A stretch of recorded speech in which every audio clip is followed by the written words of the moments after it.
Winter nights have a way of changing familiar places.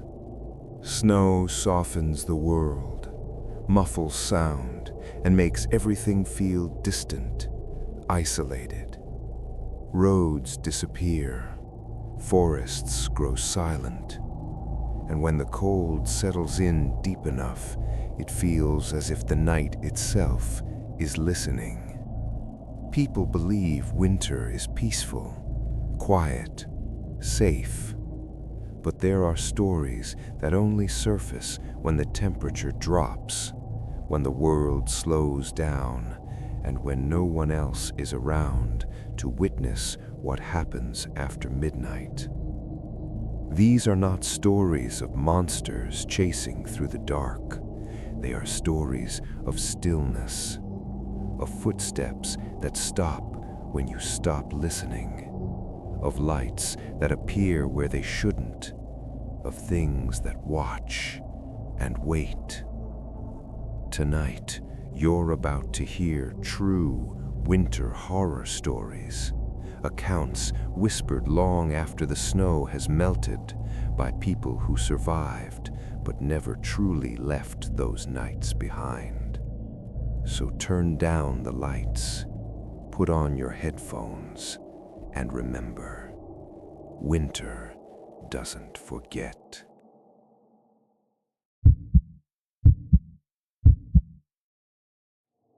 I chose Alaska because I wanted to disappear for a while. Not in a dramatic way.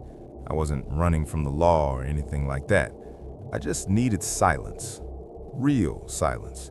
The kind that doesn't buzz with phone notifications or distant traffic. The kind that presses against your ears until you notice your own breathing.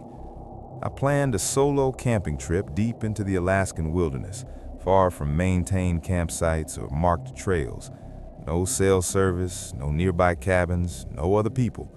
Just me, a tent, and a stretch of forest that looked untouched for miles in every direction. The first day felt exactly like what I had hoped for. The air was sharp and clean. Snow clung lightly to the ground, not deep enough to slow me down, but enough to mute my footsteps. The trees stood tall and quiet, their branches creaking softly when the wind passed through. It felt ancient, like the land had been holding its breath long before I arrived. I set up my tent in a small clearing near a river. The water moved slowly, dark and cold, with patches of ice forming along the edges. I chose the spot carefully, far enough from the water to be safe, open enough that I could see anything approaching. That first night passed without incident. I cooked a simple meal, watched the sky darken, and crawled into my sleeping bag as the temperature dropped. The forest settled into a deep, heavy quiet. I slept better than I had in months. The next morning, I unzipped my tent and stepped outside, and immediately felt something was wrong. Just a few feet from the entrance of my tent, arranged neatly on bare ground, was a small stack of stones. 5 rocks, carefully balanced, each stone slightly smaller than the one beneath it. I stood there for a long moment, staring at it, confused. I knew I hadn't made it. I wasn't the type to build little rock towers, and even if I were, I would remember doing it. The area around my campsite showed no other disturbance, no footprints, no broken branches, nothing. I told myself it was probably left behind by another camper. Alaska is big, but people still pass through sometimes. Still, something about it bothered me. The stack was too close to my tent, close enough that I would have noticed it the night before. I brushed the thought aside and went about my morning routine. Before leaving to explore the area, I kicked the stones over with my boot and scattered them toward the river. I didn't want to see it again. That night, the forest felt different. The silence was heavier, more deliberate. Sounds didn't fade naturally. They stopped abruptly, like something was listening. I lay in my tent, staring at the ceiling, counting my breaths. At some point, I heard footsteps. Slow, measured. They circled my tent at a distance, crunching softly against the snow. Not the erratic movement of an animal. These steps were steady, intentional. They moved once around the tent, and stopped. I didn't move. I barely breathed. After what felt like hours, the footsteps faded back into the trees. I didn't sleep much after that. Morning came, pale and gray. When I stepped outside, my stomach dropped. Another stack of stones stood beside my tent. This one was taller, 7 rocks this time. I felt a cold knot tightened in my chest. I scanned the clearing, looking for tracks. There were none. The snow around the stack was undisturbed, as if the stones had simply appeared overnight. Anger replaced fear. I told myself this was some kind of joke, even though it made no sense. I knocked the stack over violently, sending the rocks rolling toward the river. I picked up a few and hurled them as far as I could, listening to them splash into the dark water.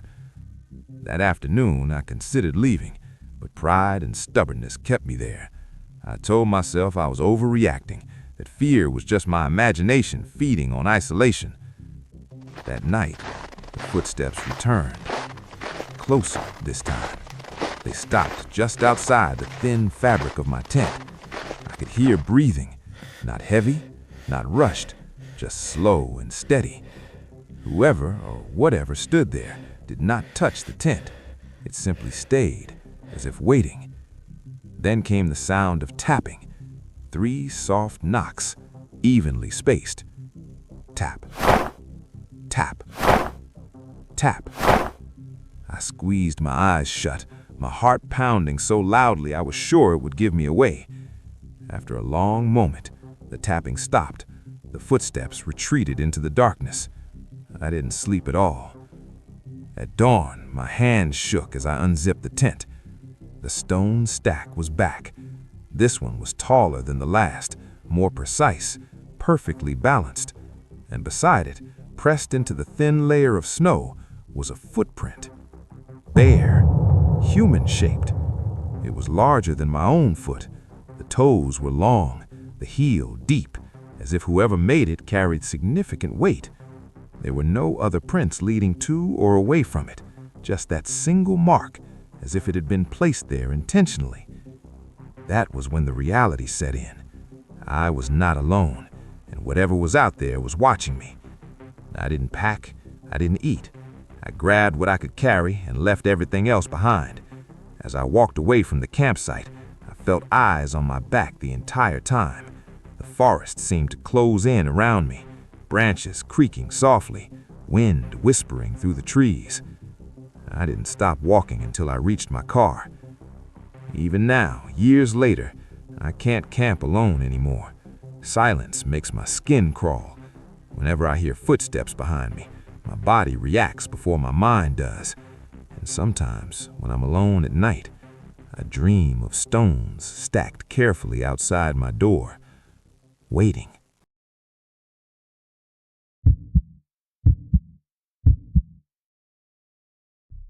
After what happened at my first campsite, I told myself I was being irrational. Alaska does that to people. The scale of it, the quiet, the way the wilderness makes you feel small. Anyone alone long enough out there will start seeing patterns where there are none. At least, that's what I kept repeating to myself as I packed up and moved deeper into the forest. I chose my next campsite deliberately. It sat near a wide, slow-moving river, the kind that reflects the sky like dark glass. I told myself the river meant safety, open sightlines, no dense trees pressing in on all sides. If anything, or anyone, approached, I would see it coming. The place felt calmer when I arrived. The river cut the forest cleanly in two, and the sound of water moving over ice felt grounding, almost comforting. I set up my tent facing the river, built a small fire, and forced myself to relax. That evening, as the light faded, I stood near the riverbank and watched the sky turn gray, then deep blue. The trees on the opposite side of the river blended into a single dark wall. That was when I noticed it. At first, I thought it was just another tree, a vertical shape, slightly darker than the others, standing between two trunks. It didn't move. It didn't sway with the wind. I stared at it longer than I should have. Something about its shape felt wrong, too narrow, too straight. I raised my flashlight and aimed it across the river. The beam hit the spot where the shape had been. There was nothing there. No movement, no sound, just empty forest. I lowered the flashlight and felt a wave of unease roll through me. I told myself it was a trick of fading light, shadows stretching as night settled in. Still, I stayed by the fire longer than usual that night, watching the opposite bank until the darkness became too complete to see anything at all. Sleep didn't come easily. I kept waking to the sound of the river, convinced it was something else. Footsteps, breathing, whispering. Each time I told myself it was just water and wind. In the morning, I crossed the river. It took effort. The water was cold enough to sting through my boots, and thin ice cracked underfoot. I reached the spot where I had seen the figure and searched carefully. There were no footprints, no broken branches, no disturbed snow, nothing to suggest that anyone or anything had ever stood there. That should have reassured me. Instead, it made the feeling worse. By the second day, exhaustion set in. Not the normal tiredness that comes from hiking and cold, but something heavier. My muscles ached as if I hadn't slept in days. My thoughts felt slow, like they had to push through resistance just to form. I found myself sitting by the fire, staring into the flames, losing time. That night, the footsteps returned. They didn't circle the tent at a distance like before. This time, they stayed close, too close. Crunch. Pause. Crunch. They moved slowly, deliberately, as if whoever made them wanted me to hear every step. I lay frozen inside the tent, listening as the sound passed behind my head, then stopped near the entrance. 3 knocks followed, soft, even, controlled. Tap, tap, tap. I pressed my mouth to keep from making a sound. The knock stopped, but the presence remained. I could feel it, standing there, patient. Eventually, the footsteps retreated toward the river. I didn't sleep again. At dawn, I stepped outside and immediately saw the stone stacks. They stood near the fire pit, taller than any I had seen before, perfectly balanced, carefully arranged. I felt my knees weaken. I hadn't heard anyone building them. The ground around them showed no tracks, no signs of disturbance. I didn't touch them this time. That day blurred together. I tried to eat and found I had no appetite. I tried to rest and couldn't stop shaking. Every sound felt amplified. Every shadow watched me back. As the sun dipped low, I saw movement across the river again. The figure stood in the same place as before, between the same 2 trees. It didn't move. I didn't reach for the flashlight this time. I already knew what would happen. The figure remained until darkness swallowed the opposite bank, and then it was gone. That night was the worst. The footsteps began earlier, before full dark. They circled the tent again and again, never rushing, never hesitating. Each time they passed the entrance, the fabric shifted slightly, as if brushed by something just outside. The knocking came again. 3 taps. Tap, tap, tap. After that, I lost time. I don't remember falling asleep. I don't remember waking. I only know that when morning came, I was outside my tent, standing barefoot in the snow, staring at the river. My feet were numb, My skin burned with cold. I stumbled back into the tent and sat there for a long time, shaking, trying to understand how I had gotten there. That is when I noticed the wound. A long scrape ran along my forearm, raw and bleeding slightly. I had no memory of how it happened. No sharp pain followed the discovery, just a dull, distant ache, like it belonged to someone else. I didn't wait for another night. I grabbed my pack and left everything else behind. As I walked away, I felt the same sensation I had felt before, that unmistakable awareness of being watched. When I reached the edge of the forest and looked back, I thought I saw movement across the river one last time. I didn't stop to confirm it.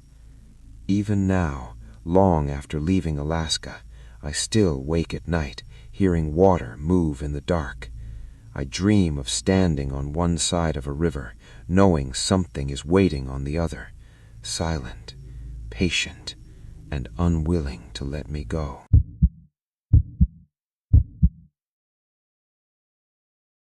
I didn't plan to go back into the mountains.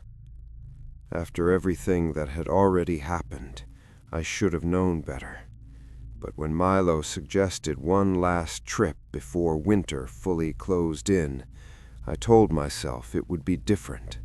I wouldn't be alone this time. 2 people meant perspective, confirmation, someone else to tell me when my fear was just imagination. We chose a remote ridge in Alaska, high enough that the trees thinned and the wind never truly stopped. The place offered wide visibility in every direction.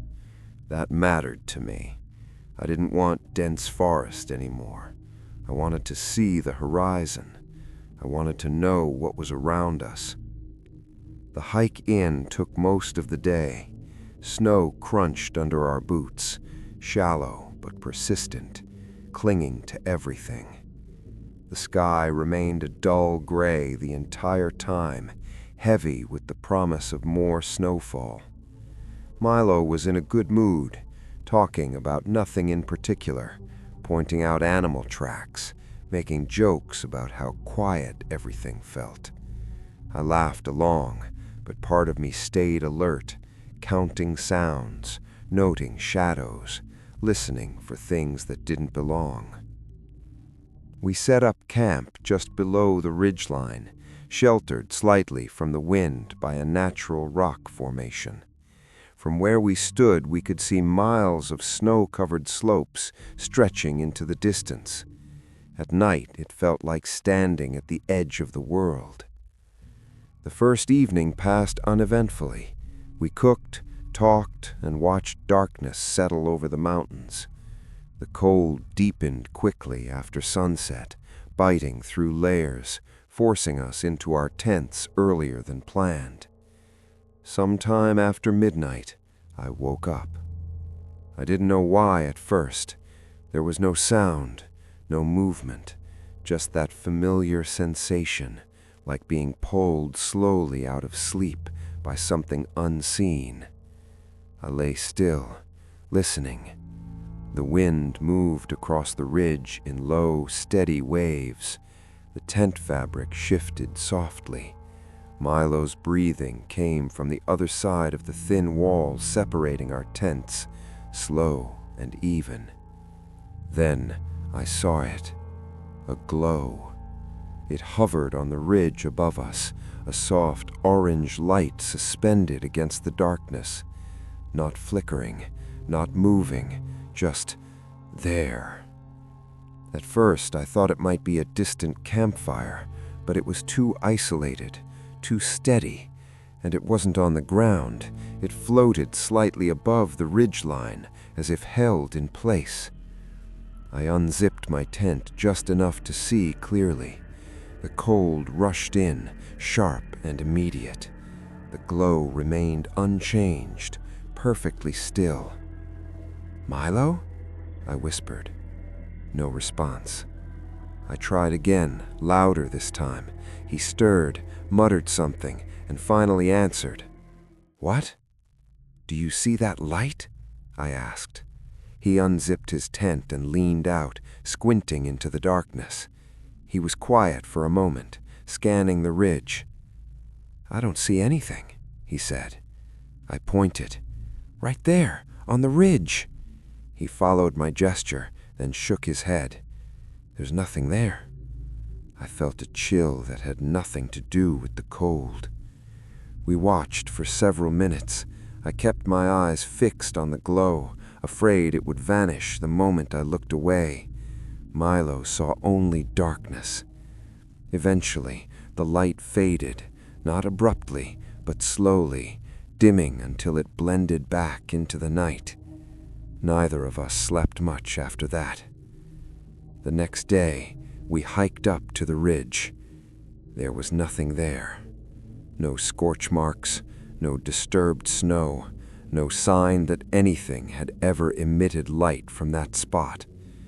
Milo joked about reflections, atmospheric effects, anything to make sense of it.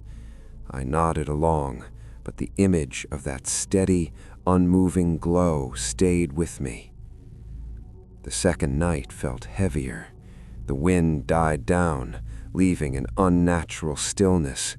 Even the distant sounds of wildlife seemed absent. I lay awake, staring at the ceiling of my tent, counting my breaths. Then I heard it, a single footstep. Crunch. It came from outside, somewhere near the tents. I froze, listening. No second step followed. I waited, my heart pounding, expecting the sound to repeat. It didn't. Slowly, I reached for my flashlight and shone it through the tent fabric, casting distorted shapes onto the snow outside. I didn't see anything move. I unzipped the tent and stepped out. The cold hit immediately, biting into my skin. I scanned the area with the flashlight. That was when I saw the footprint. It stood alone in the snow, a few feet from my tent. Bare, human. The toes were clearly defined, the heel pressed deep into the snow. It was larger than my foot. There were no other footprints around it, no trail leading to it, no trail leading away, just that single mark, placed there deliberately. Milo came out of his tent behind me. "What's wrong?"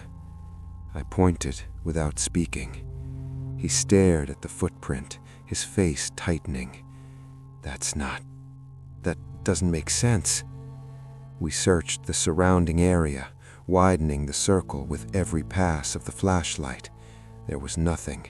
No disturbed snow, no signs of movement, just that one footprint, isolated and impossible.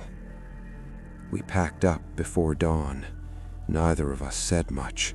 The mountain felt different now, closer, heavier, like it was watching us leave. As we hiked away, I glanced back at the ridge one last time. For just a moment, I thought I saw the orange glow again, faint and distant, hovering exactly where it had been before. Years have passed since that night. I don't camp in the mountains anymore. I don't sleep well when there's open space beyond my windows. And sometimes, when I close my eyes, I still see that light, steady, patient, waiting on the ridge. I brought the journal with me because I didn't know what else to do with it. It had been sitting in a box in my closet for years, wrapped in an old flannel shirt that still smelled faintly of smoke and pine. My father's handwriting filled nearly every page, tight, careful, methodical. He was never a man who wasted words. If he wrote something down, it mattered. After his death, I avoided reading it, not because I was afraid of what it contained, but because I was afraid of how familiar it felt. Those pages represented a version of him I never fully knew, a man who spent weeks alone in places no one else wanted to go. Eventually, curiosity outweighed caution. The journal described a region of forest far north, a place he returned to repeatedly over several years. He never named it, only referred to it as the quiet place. He wrote about the land with reverence, almost affection, but threaded through his notes were odd phrases that didn't quite fit. First night is listening. Second night is watching. Third night is the test. That last line appeared more than once. I told myself it was metaphorical, a personal ritual, a way of structuring solitude. Still, the repetition bothered me. The words felt less like reflection and more like instruction. I didn't decide to go there all at once. The idea formed slowly, over weeks, until it felt inevitable. I convinced myself that walking the same ground might help me understand him better, maybe even bring some sense of closure. I went alone. The hike in took nearly a full day. The forest swallowed sound quickly, muting my footsteps, dampening the wind. By the time I reached the clearing my father described, the light was already fading. It looked exactly as he had written, an open space surrounded by tall trees with a natural fire ring at its center. I set up camp efficiently, deliberately. I didn't want to give my nerves time to wander. As night fell, the forest settled into a deep, oppressive quiet. No insects, no distant animal calls, just the low crackle of my fire and the sound of my own breathing. That was the first night. Nothing happened. I slept lightly, waking often, but there were no sounds, no movement, just the weight of silence pressing in from all sides. In the morning, I felt oddly rested, as if the forest had been holding its breath along with me. The second night felt different. I noticed it before the sun went down, a sense of being observed, not watched in a threatening way, but acknowledged, as if something was aware of my presence and simply waiting. I read more of the journal by the fire, scanning for clues I might have missed. My father's notes grew more fragmented as the days progressed, short sentences, observations without explanation. Do not leave on the third night. Fear is not failure. Staying is the answer. I laughed quietly to myself, trying to shake the tension.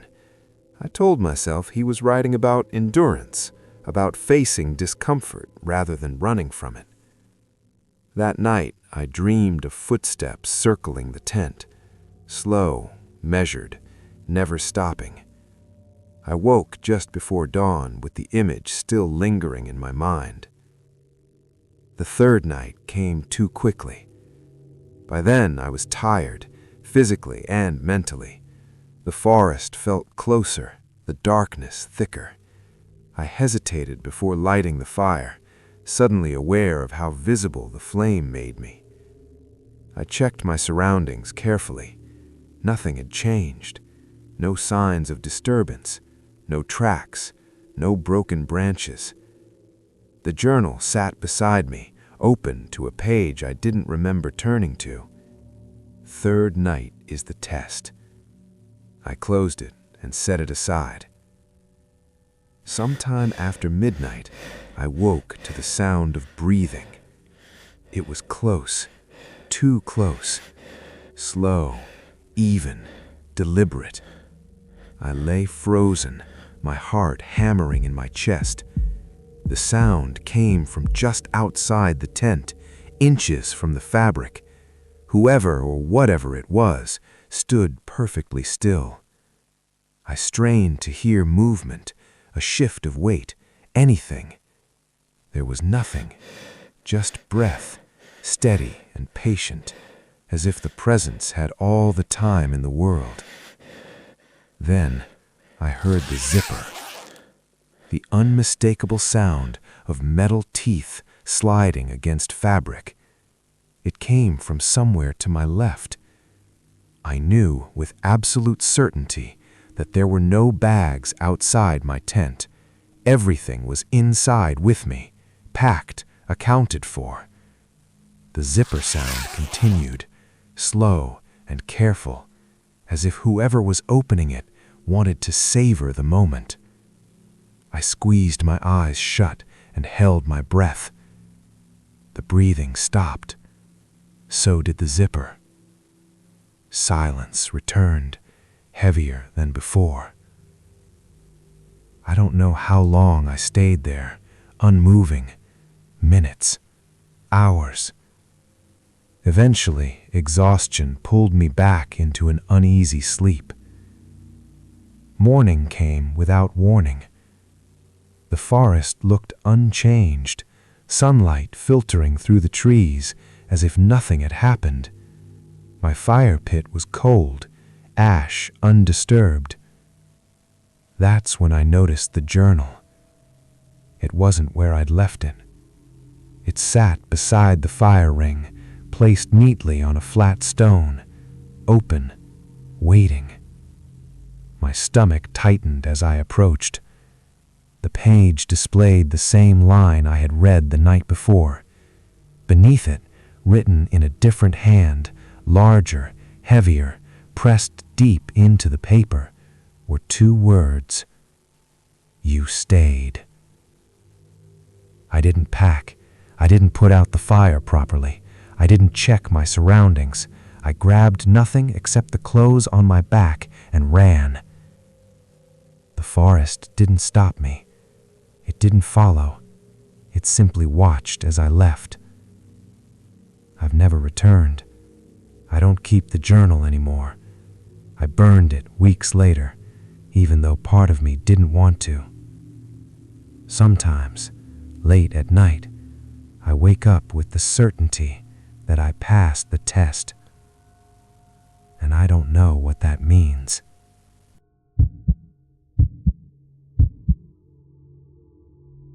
I promised myself it would be the last time. After everything that had happened, the stones, the figures, the journal, I told myself that one final winter trip would bring closure. I needed to prove that nothing was following me, that fear hadn't taken root in my mind permanently. I needed to leave the forest on my own terms. That was the lie I told myself. The campsite was different from the others, more exposed, snow-covered ground stretching farther between trees, as if the forest itself had taken a step back. I arrived just before dusk, the sky already dimming into that pale winter blue that never quite feels like daytime. The cold was sharper than I expected. That night, I stayed close to the fire. I didn't explore, I didn't wander. I kept my movements deliberate, almost ritualistic, as if following rules I didn't consciously remember learning. Somewhere after midnight, I saw the first light. At first, I thought it was a reflection, moonlight catching on ice, a trick of tired eyes. But then it moved, a single beam, thin and white, cutting slowly between the trees, a flashlight. It wasn't far, maybe 50 yards out. The beam swept the forest floor in smooth arcs, unhurried, intentional. I stood up, my heart pounding. "Hello?" I called out, my voice sounding too loud in the quiet. The light stopped. Then another appeared, and another. 3 separate sources now, spaced apart, all facing inward, toward me. They didn't flicker, they didn't waver. Whoever held them stood perfectly still. I didn't wait to see what happened next. I ran. Branches tore at my jacket as I pushed through the snow, breath burning my lungs. Behind me, the lights moved, not quickly, not chasing, but repositioning, cutting off paths, appearing where they shouldn't have been able to reach so fast. I didn't hear footsteps. That terrified me more than if I had. I burst out onto a narrow service road, slipping and nearly falling. Headlights appeared just as my legs gave out. The driver, a middle-aged man in a weathered truck, helped me inside without asking many questions. I was shaking too badly to explain anything anyway. He drove me to the nearest ranger station, where I spent the rest of the night wrapped in a blanket, staring at nothing. At dawn, the police agreed to return with me to the campsite. They found the remains of it easily. My tent was still there, but slashed open, long, clean cuts through the fabric. My backpack, stove, and sleeping gear were gone. No footprints circled the area. No tracks led away. Just absence. My phone stood upright in the snow, positioned carefully, as if placed there on purpose. It powered on immediately when an officer picked it up. No damage, no cracks, battery nearly full. But every photo, every video, gone. Not corrupted, not hidden, deleted. The officers exchanged looks. They asked questions. They made notes. Eventually, they shrugged it off as vandalism, maybe a group passing through, maybe something else. I didn't argue, because I knew. Whatever those lights belonged to didn't want me there anymore, and it didn't want proof. I never went back. I never camped alone again. Sometimes in the dead of winter, I still imagine beams of light moving just beyond the tree line, slow, patient, waiting. Not to chase, just to make sure I remember. Some people believe the night ends when the sun rises. But winter nights don't work that way. They leave traces, memories that surface when the world is quiet, when the snow falls just a little too softly, when silence lasts a little too long. For those who experience these moments, the fear didn't stay in the forest or the cabin or the tower. It followed them home. If these stories stayed with you, if you felt that lingering unease settle in, let us know in the comments. Your thoughts and your own experiences are always welcome here. And if you want to hear more true stories whispered from the darkest winter nights, don't forget to like, share, and subscribe to the channel. It helps this space grow and lets these stories continue to be told. Until next time, stay warm, stay aware, and be careful what you listen to after midnight.